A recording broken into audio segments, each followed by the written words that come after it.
Welcome to Timeless Learning, the channel where we teach in-demand tech skills that never go out of style. Before we jump in, make sure you like, subscribe, and turn on notifications, so you'll always catch our next big lesson on data, tech, and the future of work. Hello everybody, in this lesson, we're going to take a look at the difference between having and where. Now in the last lesson, we looked at group by and order by. The most obvious thing to do would be to come right here and say where, and we're going to say this column, which is actually named this, we'll say where the average age, let's say is greater than 40, which would only be the males. So let's go ahead and run this. And as you can see, we're not getting any output. Let's bring this up and take a look at the error. It says invalid use of the group by function.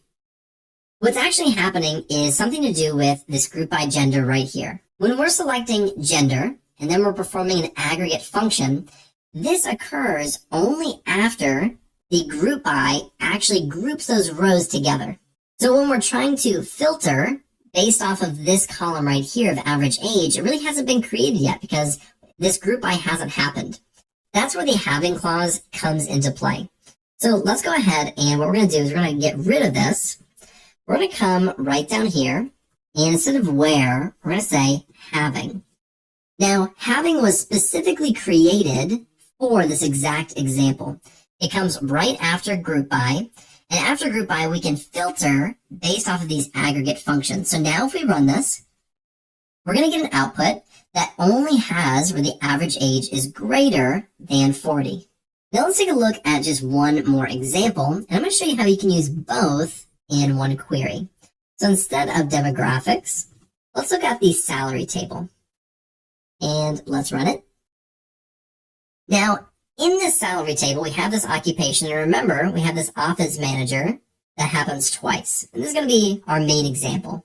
So we're going to say occupation, and then we'll say the average salary. Now we'll need to come down here, and we'll say group by, now we're going to say occupation. So this should look pretty similar, because right here we have our office manager, and one of the office managers made 50, one of the office managers made 60, so the average is 55,000. Now, I can use the where by saying where, then I'll say occupation, like, and let's see people who are managers. So I'll say percent, manager, percent, and close that quote. So they're like a manager. And then I want to see where a manager makes more than, let's say, 75,000. So I won't actually say where. I'm going to say having an average salary, and I need to add a space there, having an average salary greater than, let's say, 75,000. And let's run this. So now I filtered at the row level right here in the where clause, but then down here I filtered at the aggregate function level. This having is only going to work for aggregated functions after the group by actually runs. So that is the difference between the having clause and the where clause.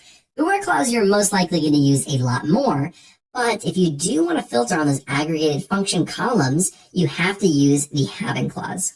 I hope that was really helpful, and in the next lesson, we're looking at our very last lesson in our beginner series. We're going to look at limit and aliasing. Before we jump in, make sure you like, subscribe, and turn on notifications, so you'll always catch our next big lesson on data, tech, and the future of work.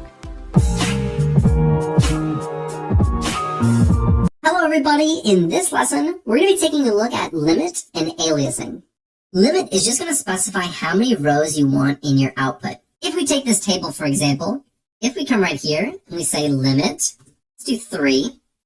If we run this, it's only going to take the top 3 that we have. Let's go ahead and run this. As you can see, we have employee 1, 3, and 4, Leslie, Tom, and April. Now this seems super straightforward, really, really easy, but it can be combined with order by to actually be really powerful. For example, let's say we wanted to take the 3 oldest employees. All we have to do is come right under here, and we say order by, and we'll order by the age in descending order. So we're going to order on age descending, and then it's going to take the top 3. So if we run this, And very quickly, we have the top 3 oldest people in this table. Now there is one additional parameter that we can use in limit, and all we have to do to access it is have a comma here. Now what this is going to do, and I'll put a 1 here, what this is going to do is it's now going to say we're going to start at position 3, and then we're going to go 1 row after it. Now I actually want to take one of these people, so let's start at position 2 and select the next one after it, which should be Leslie Knope. So we're going to start at position 2, and we're going to select the 1 right after it. So we're going to start at position 2, and then 1 means we're taking the next 1 row. Let's go ahead and run this. And as you can see, we got Leslie Knope in our output. Now let's come right down here. We are going to now look at aliasing. Now aliasing is just a way to change the name of the column for the most part. And it can also be used in joins, but we're going to take a look at joins or aliasing joins in the intermediate series. In a previous lesson, we looked at a group by that looked like this. We selected gender, and we said from, I believe it was employee underscore demographics. Then we say group by gender, and we also had the average, and I think it was age. There we go. And we'll add our semicolon. Let's go ahead and run this. In our output, we have gender as our gender column, the same as the column name, but then average age is average age.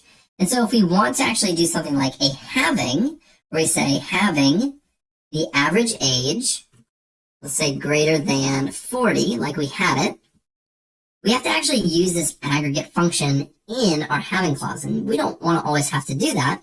We can actually change the name of this column and subsequently use it throughout our query with that aliased name. So I'm going to say as, and that's the keyword to actually change it. We'll say as, and we'll do average underscore age. So now we've changed this name to average underscore age, and we can come down here to having and say having the average age greater than 40.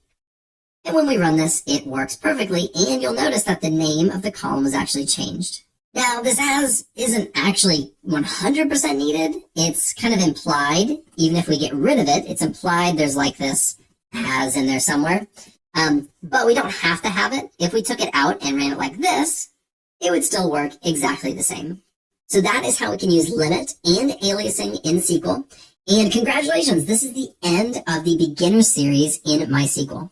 In the intermediate series, we're going to take a look at things like joins, unions, case statements, subqueries, and window functions. Thanks for watching. If you found this helpful, please like, comment, and share this video with someone who's learning too. Don't forget to subscribe and tap the bell icon so you never miss another skill-packed lesson from Timeless Learning. Remember, the best investment you can make is in your own knowledge. Keep learning because growth is timeless.